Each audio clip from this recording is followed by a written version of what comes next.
বান্দরবানে থানচি ও রুমা দুই উপজেলার সীমান্তে বসবাসরত এবং পাহাড়ি বিচ্ছিন্নতাবাদী সন্ত্রাসী গোষ্ঠী কুকিচিং ন্যাশনাল ফ্রন্টের ভয়ে ভারতের মিজোরামে পালিয়ে যাওয়ার পর সেনা সহায়তায় ফিরে আসা 4টি গ্রামের 25 বম পরিবারকে মানবিক সহায়তা দেওয়া হয়েছে।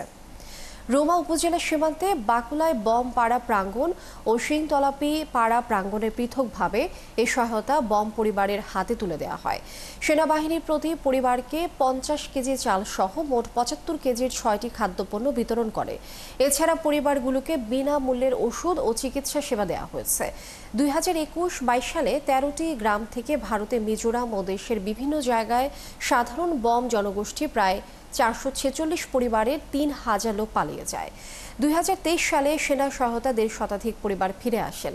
2024 সালে থানচি রুমা দুই উপজেলার সীমান্তে বসবাসরত 1.5 শতাধিক পরিবার পালিয়ে গেলে 2025 সালে এপ্রিল মাসে 102টি পরিবার ফিরে আসে, যারা সঠিক সময় জুম চাষ করতে না পারায় জীবন পার করছে।